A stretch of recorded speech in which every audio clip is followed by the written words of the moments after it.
بسم اللہ الرحمن الرحیم۔ السلام علیکم ناظرین، آپ سب کو ہمارے یوٹیوب چینل پر خوش آمدید۔ میرا نام شازیہ ہے۔ میں نے ایک امیر گھرانے میں آنکھ کھولی۔ ہم صرف 2 ہی بہن بھائی تھے۔ مجھے پڑھائی کرنے کا بہت زیادہ شوق تھا۔ میں بچپن سے ہی بہت لائق تھی۔ بھائی مجھ سے کافی چھوٹا ہے۔ جب میں 17 سال کی تھی تو تب میرا بھائی صرف 13-14 سال کا تھا۔ مجھے میڈیکل سائنس پڑھنے کا بہت شوق تھا۔ ابھی میں صرف 10th کلاس میں تھی کہ میرے ساتھ یہ واقعہ ہوا جس نے میری پوری زندگی تباہ کر کے رکھ دی۔ میرا گھر اجاڑ دیا، جس کی وجہ سے میری ماں آج بستر پر پڑی ہے اور اپنی آخری سانسیں لے رہی ہے۔ میرے ابو ایک کمپنی میں نوکری کرتے تھے۔ تنخواہ اتنی تھی کہ ہم لوگ عیش و آرام کی زندگی گزار رہے تھے۔ ہماری قسمت کے برے دن ایسے دن سے شروع ہوئے جس دن ابو کے پاس کوئی عورت کام کے سلسلے میں آئی۔ ابو کی نظر اس پہ پڑی جو اپنے حسن اور جوانی کو لوگوں میں دکھا رہی تھی۔ ہماری بری قسمت شروع ہو چکی تھی۔ میرے ابو اس کے حسن پہ فدا ہو گئے، یہ سوچے بنا کہ ان کے گھر میں بھی ایک جوان بیٹی ہے۔ وہ 2 بچوں کے باپ ہیں، لیکن جب عشق ٹھاٹھے مارنے لگا تو کچھ نظر نہیں آتا۔ وہ عورت میرے ابو کو اپنے عشق میں گرویدہ کرنے لگی اور پھر یہ سلسلہ مسلسل چلنے کے بعد نوبت شادی تک پہنچ گئی۔ ایک دن ابو اس عورت سے نکاح کر کے اسے گھر میں لے آئے۔ ہم سب دیکھ کر سکتے میں آ گئے تھے کہ آخر یہ کیا ہو رہا ہے۔ میں نے بھاگ کے جا کر ابو کو زور سے ان کے کندھوں سے ہلا کر پوچھا کہ ابو یہ سب کیا ہے؟ ابو بولے، دیکھو تمہاری دوسری امی آئی ہے، آگے آؤ، پیار لو ان سے۔ میں تو ایسے جیسے کہ میرے دل پہ خنجر چلایا ہو۔ میں چلائی، ابو یہ آپ نے کیا کیا؟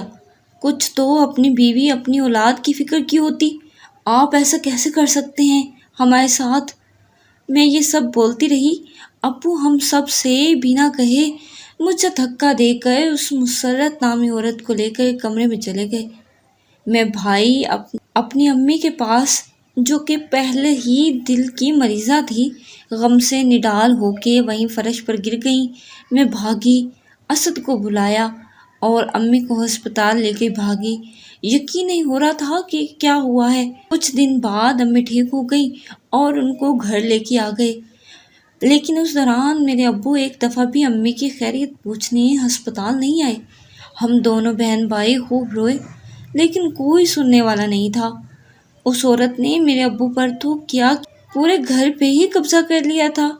وہ مجھ سے اور میری امی سے سارے گھر کا کام کرواتی اور اس پر ابو بھی کچھ نہیں بولتے تھے۔ وہ یہاں تک کہ مجھے بھی مارتی تھی اگر میں کسی کام سے انکار کرتی تھی تو۔ کہاں امی نے مجھے شہزادیوں کی طرح رکھا ہوا تھا اور کہاں میں اپنے گھر میں ہی نوکروں سے بھی بری زندگی گزار رہی تھی۔ میری ماں بار بار پریشانی کی وجہ سے بیمار پڑتی جا رہی تھی اور میرا بھی بہت برا حال ہوا پڑا تھا۔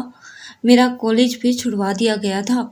میری سوتیلی ماں نے یہ کہہ کر کہ اب میری شادی کی عمر ہے، اب مجھے گھر پہ ہی رہنا چاہیے۔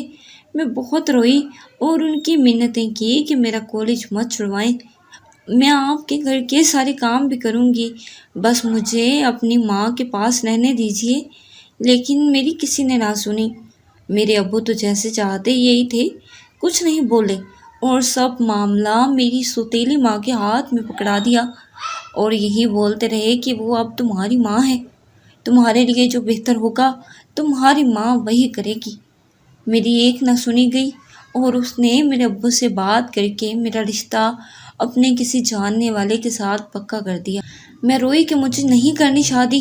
میری ماں نے بہت منتیں کی تھی ان کی کہ یہ رشتہ میری بیٹی کے لیے صحیح نہیں ہے۔ میرے ابو نے میری ماں کو بہت مارا پیٹا اور بولے اگر میں نے ادھر شادی نہ کی تو مجھے بھی یہ لوگ جان سے مار ڈالیں گے۔ میری ماں نے میری زندگی کے لیے مجھے بولا بیٹا کر لو، ہو سکتا ہے تم سے یہ ابوساب نکل جائے، لیکن وہ کیا جانتی تھی کہ یہ تکلیف تو اس تکلیف سے بھی کئی گنا زیادہ ہوگی۔ میں راضی نہیں تھی اس شادی کے لیے، لیکن مجھے دھمکیوں سے راضی کر لیا گیا۔ شادی جس آدمی سے ہوئی وہ بہت ہی امیر زادہ تھا، گھر گاڑی سب کچھ تھا۔ ایک بار تو میں دیکھ کے خود حیران رہ گئی تھی، لیکن مجھے لگا شاید میری قسمت اچھی ہو گئی ہے، لیکن ایک بات تھی، لڑکا نہیں تھا وہ، آدمی سا تھا۔ کوئی اس وقت 35 سال کا تو ہوگا وہ، لیکن وہ میرے ساتھ بہت اچھا تھا، بہت پیار کرتا تھا مجھے، اور میں خود بھی کئی دفعہ حیران ہو جاتی تھی کہ اتنا پیار اور فکر کرنے والا شوہر ملا ہے مجھے۔ زندگی اچھی لگنے لگ گئی تھی مجھے۔ شادی کے 1 ماہ بعد مجھے پتہ چلا کہ میں ماں بننے والی ہوں۔ میرے شوہر بہت خوش ہوئے۔ اب وہ پہلے سے بھی زیادہ میرا خیال رکھنے لگے تھے، میرا کھانا پینا سب پر بہت دھیان رکھتے تھے۔ میں بہت خوش تھی، اپنی زندگی کے پچھلے سارے غم بھول گئی تھی۔ لگتا تھا کہ زندگی کی اصل خوشی تو مجھے اب ملی ہے۔ 9 ماہ گزر گئے اور مجھے ہسپتال لے جایا گیا۔ میری طبیعت کافی خراب تھی۔ میرے شوہر نے مجھے تسلی دی کہ سب کچھ اچھا ہوگا، پریشان نہ ہو۔ میرا آپریشن شروع ہو گیا۔ مجھے بے ہوشی کا انجیکشن لگا دیا گیا، جس کے بعد میں 6 گھنٹے بے ہوش رہی۔ 6 گھنٹے کے بعد جب مجھے ہوش آیا تو میں نے دیکھا کہ میں اپنے گھر پر ہوں اور میرا شوہر میرے پاس کھڑا رو رہا ہے۔ جب میں نے ان سے وجہ پوچھی اور یہ پوچھا کہ ہمارا بچہ کہاں ہے، تو وہ اور بھی اونچا اونچا رونے لگے۔ میری تو جان ہی نکل گئی تھی۔ میں نے کہا، اسد، ہمارا بچہ کدھر ہے؟ تو وہ ہمارے پاس آئے اور بولے کہ اللہ نے ہم سے چھین لیا ہے۔ میں سن کر صدمے میں آ گئی تھی کہ ایسا کیسے ہو سکتا ہے؟ آخری وقت تک میرا بچہ میرے پیٹ میں بالکل تندرست تھا۔ یہ کیسے ہو سکتا ہے؟ میرے شوہر نے مجھے اٹھایا اور پانی پلایا۔ میں نے ان سے کہا کہ مجھے ایک بار میرا بچہ دکھا دیں، مجھے سکون نہیں آ رہا۔ تو وہ بولے کہ وہ تو قبرستان میں ہے، ہم اسے دفنا کے آئے ہیں۔ میں چلائی کہ آپ نے ایسا کیوں کیا؟ تو وہ بولے کہ تم نہ دیکھ پاتی، اسی وجہ سے میں دفنا آیا۔ میں روتی رہی، کئی دن اسی صدمے میں پڑی رہی۔ میرے شوہر نے مجھے بہت سمجھایا اور یقین دلایا کہ اگلی بار اللہ ہمیں ضرور اولاد دے گا۔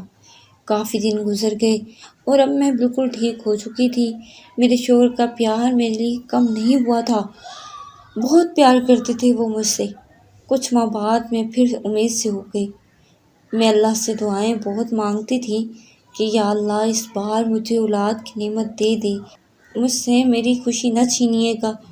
اسی طرح 9 ماہ پھر سے گزر گئے اور پھر اسی ہسپتال میں مجھے لے جایا گیا۔ اسی طرح مجھے بے ہوش کیا گیا۔ وہی سین دوبارہ چلا۔ جب میری آنکھ کھلی تو میں اپنے گھر پر تھی۔ اس بار بھی میرے شوہر کا وہی ڈرامہ تھا اور یہی بتایا گیا مجھے کہ میرا بچہ مر چکا ہے اور وہ اسے دفنا کے آ گئے ہیں۔ میں چلائی کہ میرے ساتھ ایسا کیوں ہو رہا ہے؟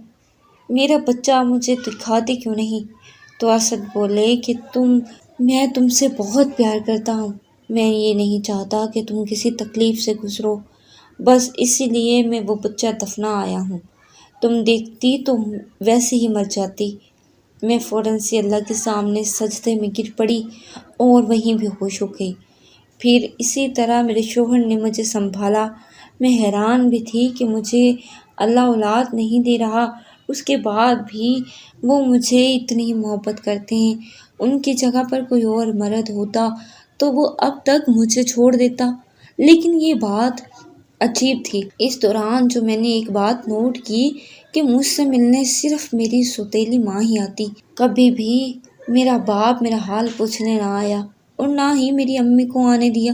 اور ایک بات جو مجھے بہت زیادہ حیران کر رہی تھی وہ یہ تھی کہ جب میں میری سوتیلی ماں مجھ سے ملنے آتی تو وہ میرے پاس کم بلکہ میرے شوہر کے پاس زیادہ بیٹھتی تھی، اور جب وہ میرے پاس آتی تو میرا شوہر مجھے کمرے سے بہانے سے باہر بھیج دیتے اور دونوں کافی دیر تک آہستہ آہستہ باتیں کرتے رہتے۔ میں نے کئی دفعہ سننے کی کوشش کی لیکن نہیں سن پاتی تھی۔ خیر، وقت ایسے ہی گزرتا گیا، لیکن میرے دل میں ایک شک بیٹھ چکا تھا کہ میں کچھ بھی کر کیوں نہیں پا رہی۔ ان سب معاملات کو میں اچھے سے دیکھ رہی تھی کہ میرے ساتھ کچھ تو غلط ہو رہا تھا۔ میں پریشان تھی لیکن خاموش تھی۔ وقت ایسے ہی تیزی سے گزرتا گیا۔ میری شادی کو 2 سال ہونے کو تھے۔ تیسری بار اللہ نے مجھے پھر سے خوشی سے نوازا۔ میں نے اس بار دل میں ٹھان لی تھی کہ اس بار میں اپنے بچے کو کچھ نہیں ہونے دوں گی۔ میرا بچہ مجھ سے کوئی بھی نہیں چھین سکتا۔ میں اس بار بہت زیادہ احتیاط کر رہی تھی، بار بار چیک اپ کرواتی۔ اب میری اور میرے بچے کی حالت بہت اچھی تھی، لیکن میں اللہ سے بہت دعائیں بھی کرتی تھی کہ اللہ اس بار میرا بچہ مجھے مل جائے۔ میں نے بہت منتیں مانگی تھیں۔ اولاد کو کھونے کا غم کیا ہوتا ہے یہ تو صرف ایک ماں ہی جان سکتی ہے۔ ایک وہ ہوتا ہے جب اللہ اولاد ہی نہ دے، اور وہ دکھ تو انسان برداشت کر سکتا ہے، لیکن وہ دکھ جو اولاد کے چھن جانے سے ہو، اس سے بڑا دکھ کوئی نہیں ہو سکتا۔ ایک ماں جس بچے کو 9 ماہ اپنے پیٹ میں رکھ کر پالتی ہے، اس کی خاطر تکلیف برداشت کرتی ہے، لیکن پھر 9 ماہ بعد جب وہ سنتی ہے کہ میرا بچہ مرا ہوا پیدا ہوا ہے، تو اس سے بڑا کیا دکھ ہو سکتا ہے، اور وہ اپنے بچے کو دیکھ بھی نہیں سکتی، اور سننے کو کیا ملتا ہے کہ اسے دفنا دیا گیا ہے۔ اس غم سے بڑا اور کوئی غم ہو سکتا ہے بھلا؟ میں ان غموں سے چور ہو رہی تھی اور روتی رہتی تھی کہ میری قسمت کا یہ کھیل کون سا میرے ساتھ جان بوجھ کر کھیلا جا رہا ہے۔ سمجھ نہیں آ رہی تھی کہ میرے ساتھ ایسا کیوں ہو رہا ہے۔ ان 9 ماہ میں میں نے بہت احتیاط کی تھی۔ اسی طرح اب بھی مجھے میرے شوہر ہسپتال لے گئے۔ اب بھی میں اسی وارڈ میں آئی تھی کہ میرے پاس وہی نرس موجود تھی جس نے پہلی بار میری ڈلیوری کروائی تھی۔ میرے شوہر باہر سے دوائیاں لینے گئے۔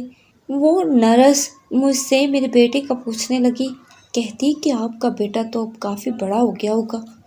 میں اس کی بات پر ایک دم سے حیران رہ گئی۔ میں نے اس کا ہاتھ پکڑ لیا اور پوچھا، کیا میں نے زندہ بچہ پیدا کیا تھا؟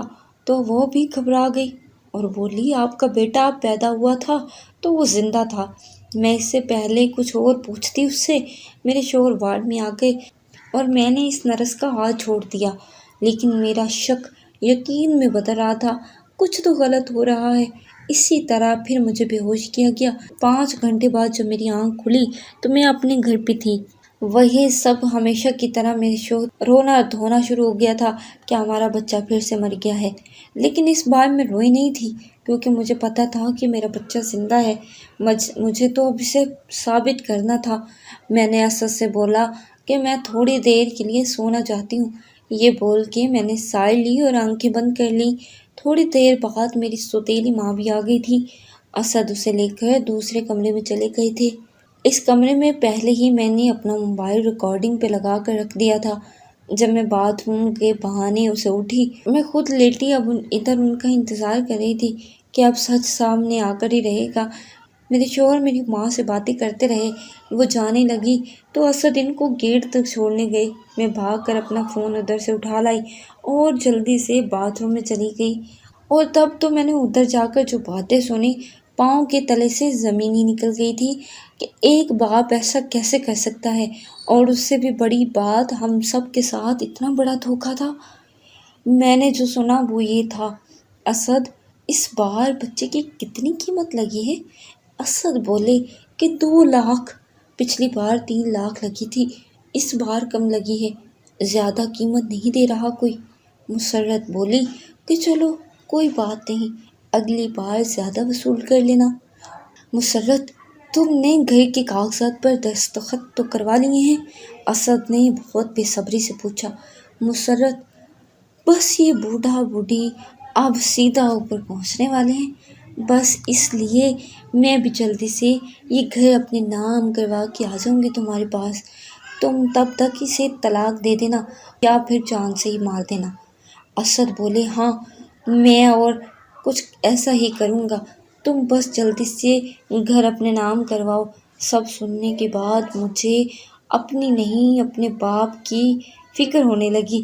میں نے جلدی سے پولیس کو کال کی اور ساری ریکارڈنگ سنا دی۔ تھوڑی دیر بعد پولیس ہمارے گھر پہنچ گئی۔ اسد کے تو ایک دم رنگ ہی اڑ گئے تھے۔ پولیس کو میں نے جلدی سے وہ ریکارڈنگ دے دی۔ اس سے پہلے پولیس اسے پکڑتی وہ بھاگ گئے، اور ادھر سے میری سوتیلی ماں کو بھی بول دیا۔ اس سے پہلے کہ پولیس اسے پکڑتی وہ بھی گھر سے بھاگ گئی۔ اس وقت میرے باپ کی آنکھیں کھلی جب میں نے ان کو ثبوت دکھایا، اور اس وقت میرے باپ نے سب کے سامنے میری ماں سے معافی مانگی اور مجھ سے بھی معافی مانگی، لیکن اس وقت کیا ہو سکتا تھا، میری ماں کی زندگی تو تباہ ہو گئی تھی۔ پولیس نے بتایا کہ یہ لوگ گینگ کی صورت میں لوگوں کو لوٹتے ہیں۔ یہ تو اللہ پاک کا شکر ہے کہ ہمارا گھر بچ گیا۔ پولیس نے یقین دلایا کہ وہ میرے بچے کو بھی ڈھونڈ لیں گے اور اس گینگ کو بھی پکڑ لیں گے۔ کچھ دنوں کے بعد خبر ملی کہ وہ دونوں ایک کار کے حادثے کا شکار ہو گئے اور ان کی لاشوں کا جنگل کے جانوروں نے برا حال کر دیا تھا۔ ادھر ہی وہ گل سڑ رہی ہیں۔ اللہ نے کتنا اچھا میرا بدلہ لیا، اللہ نے کتنا اچھا میرا بدلہ لیا۔ یہ لوگ دنیا سے تو چھپ سکتے تھے لیکن اللہ سے نہیں، تو ایسوں کا انجام بھی ایسا ہی ہوتا ہے۔ میرا بچہ بھی مجھے مل گیا، میرے والدین نے میری شادی میرے کزن سے کر دی اور اب میں اپنے بچے اور شوہر کے ساتھ بہت خوبصورت زندگی گزار رہی ہوں۔ آپ کو آج کی سچی و سبق آموز کہانی کیسی لگی؟ کمنٹ سیکشن میں ضرور آگاہ کیجیے گا۔ ایسی ہی سچی و سبق آموز کہانیوں کے لیے ہمارے یوٹیوب چینل کو سبسکرائب کر لیجیے گا تاکہ ہماری اس طرح کی نیو انٹرسٹنگ اور مورلیبل سٹوریز آپ تک پہنچ سکیں۔ اپنا بہت سارا خیال رکھیے گا۔ اللہ نگہبان۔